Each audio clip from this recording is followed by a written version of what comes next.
Hey everyone, here's a quick look at the new Blade 180 CFX. Very few hobby shops actually got them in their hand this week. And the ones that did sold out within a few hours. I know I got about 5 in and they were gone in no time at all. So once again, this is the Blade 180 CFX. It is the next, I guess, greatest thing since the 130 by obviously Blade E-flite, you know, whatever you want to call it.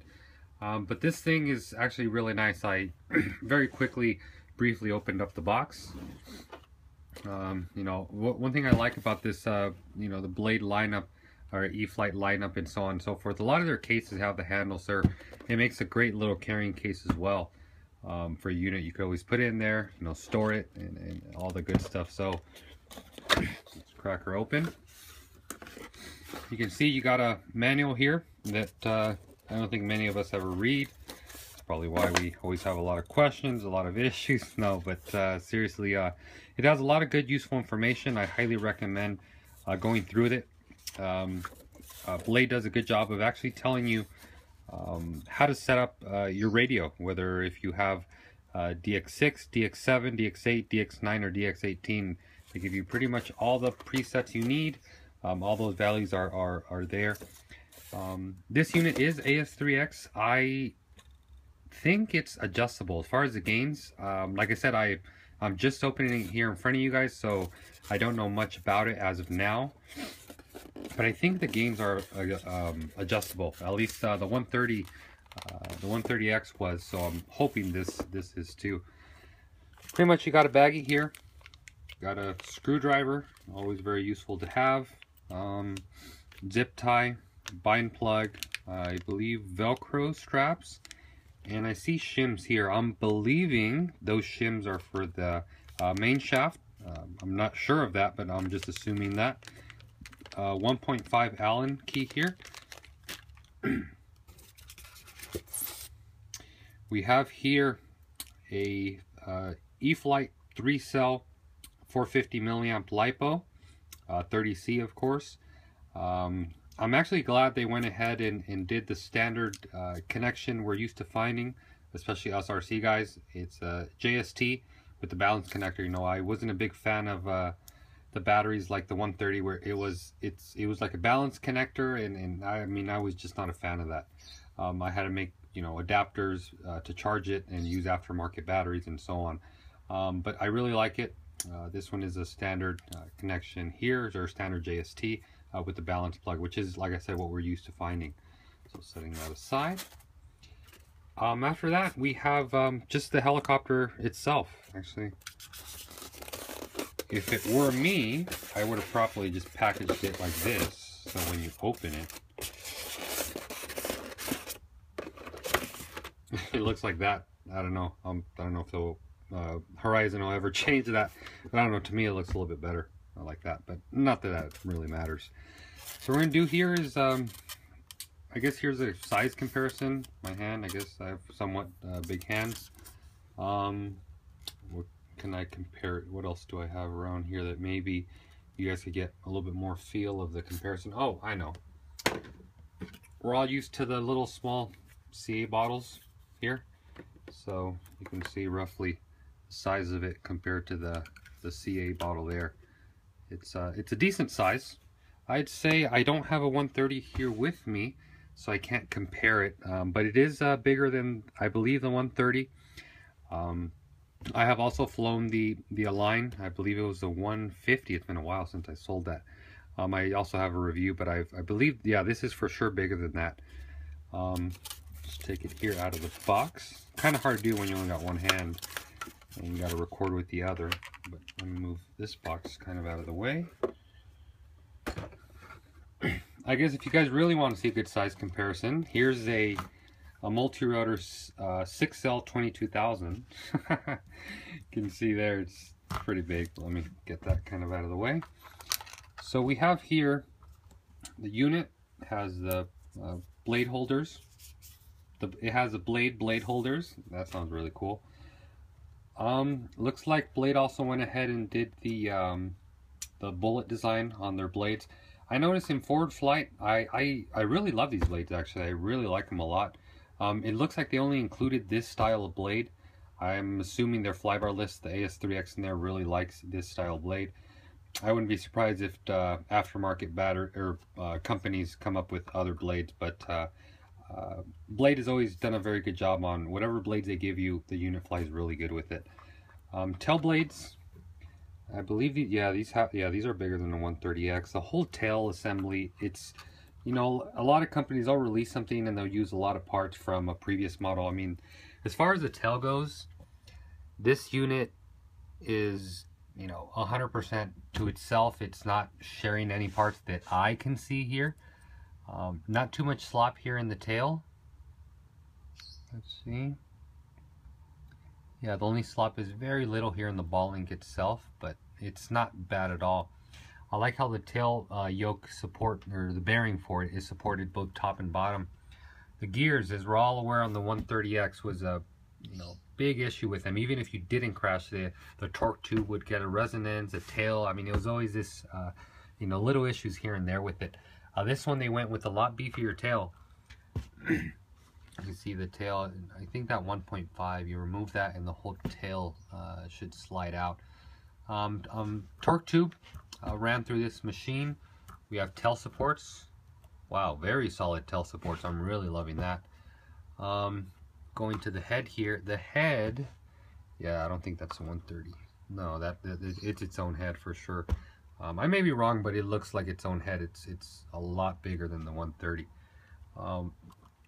What's really nice about this model is sitting kind of here under the hood, which I'm gonna hopefully take off the canopy with one hand, or attempt to, is what I should say.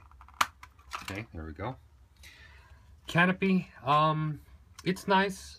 It could have been a lot better, you know, as far as more aggressive design or so on, you know. Maybe it's just me. I guess it's a personal, not personal, but it's a person-to-person thing. For some people, this may be nice. For me, it's nice. Although like I said, I think it could have had a little bit more color to it instead of just white, the silver and the green. But it's not ugly. It's not ugly at all. I'm just saying it could have had a little bit more color added to it. It is very light. It is plastic. I'm sure in a crash you'll get some cracks here and there, but like I said, I'm sure there's aftermarket companies right now in China actually making the canopies for this thing. Who knows? They're maybe in a container on their way already. So now, where all the goodies are here. This is where the main upgrades have been done. This is where this 180 stands out from the Align. It stands out obviously from its previous little brother, the 130. It is a carbon fiber frame. Oh my god, very, very rigid frame. I don't know if you can see, I'm grabbing this side and this side. Holy crap. I'm really adding a lot of pressure to that, and there's absolutely no flex in this thing. Let's see how the main shaft is supported here. I really don't see any places of failure or bending as far as the frame goes. The frame was built very nicely, very light. The cutouts are where they need to be. I believe it's about a it's a very thick frame. It's about, I should have some calipers around here. Okay, let's see what the frame reads.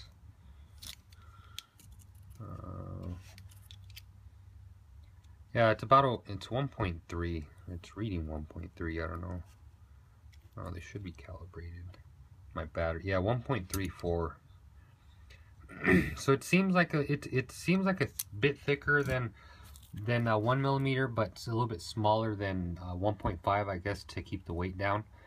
But I would not be worried about this frame at all as far as giving it a crash. I'm sure if you hit it hard enough, you'll probably get it to give, but I would not be worried. I really like the offset done to the cyclic servos. You know, very, very nicely done here by Blade. It obviously gives it better geometry. And we all know when setting up a helicopter, geometry and mechanical gain and so on plays a very big role.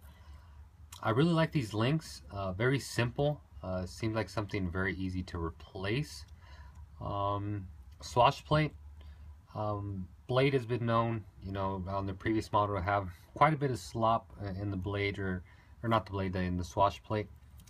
But this one doesn't look bad at all. It's simple. It's going to get the job done, is from what I can see. Very, very beefy though. Control links here for or pitch links here for the main blades. I'm actually liking that a lot. But these servos, you know, we no longer have to use the linear servos as found in the 130. These are actual servos, which is what we're all used to. They may not be as fast, but they're very, very torquey. Very torquey servos. Main gear, the looks of it, amazing. I mean, this thing is beefy. This main gear is gonna take a beating. I mean, I love it. Loving the main gear. The AS3X flight controller and receiver, I believe, is here. The motor, guys, brushless. Check that out, brushless. I wasn't a big fan of that, or I'm not a big fan in general of the Inrunners. These Outrunners have very good torque, as you guys maybe have seen the flying videos. This thing, very hard to bog it. It has just tremendous amount of power. Another thing I really like is that Blade actually got together with Castle Creation, and there's a little ESC down in there hidden very nicely. So I really like that. Or like they got together with Castle and worked out a deal, and they're able to use a lot better electronics here. Just by looking at this, I'm not sure what it is, but I believe this is a little bind connector extension they have. Very nice of them to include that. So to bind it, just insert your bind plug here and you bind it. And like I say, I'm not sure about that. I haven't read a manual, but I'm assuming that's what that's for. The wiring, very nice. I'm very anal about wiring though. I may just rewire this and put it all, you know, inside. I mean, I don't know. Maybe I'll just have too much fun with it and I won't worry about it. Tail servo. If you guys can see right off the bat, it is a lot bigger. It looks like a 9-gram servo. It's a lot bigger than the cyclic servos. Hopefully we get some good authority there with that tail servo. Although I wouldn't be worried about this tail servo, it should hold up very well. Skids, flexible where they need to be. I'm sure, you know, in a crash it's going to hold up great. I mean, I really don't see any issues with this thing. I'm typically very picky when it comes to micro helicopters. I obviously flown a lot of them, different brands. I know what to look for. You know, I really like the appearance of it is beautiful. I mean, if you guys see this thing in person, hopefully my video is enough to motivate you, but if you see it in person, you're right away gonna want to get your hands on it. This unit here is you can find it, it's about $249.99. Everywhere is what the going price is for them. I think it's a good price point for what you're getting. I mean, this is you know, it's something you'd find in a 700 size helicopter. Everything has been brought down to scale. I think they really listened to the customers, and by the looks of it, I have not flown it, obviously. By the looks of it, by the design of it, by the features it has, I have to say this is the best micro helicopter in its class out there, by far, hands down, no question about it. Like I said, I have not flown it, so I can't talk about the flying part. I can just talk about how it looks. But I think that's it. Let me see this tail support. Oh wow, I really like the tail guide. They actually got little screws to clamp them down on the tail boom, which is really nice. You know, I hate when people say, oh, or companies that'll say, oh, just CA it or add zip tie or whatever. This is the way to go. Looks very solid in my opinion. Set up very straight. I mean, this is really, really nice. I believe every Blade helicopter or Blade 180, I believe they're all test flown before they ship out, or they're tested in a way. I don't know if they're flown, but they are tested, they are run up. But I mean, Blade has typically done a good job about that. You know, you really won't get a faulty unit. I mean, there is one here and there, but they're pretty good. I think that is it, though. I don't really have much to say. Obviously, I'm going to get it flying here pretty soon. If you guys have any questions, be sure to put them in the link below. If you guys have, maybe if you guys want to reach me a little bit faster, you guys can send me an email, dronepros@gmail.com. I'd be happy to answer any of your questions you may have. I really hope you guys enjoyed today's review / quick look I did. I hope you found it useful. And most importantly, I really hope you guys enjoy this new 180 CFX by Blade. As always, thanks for watching, guys. Till next time.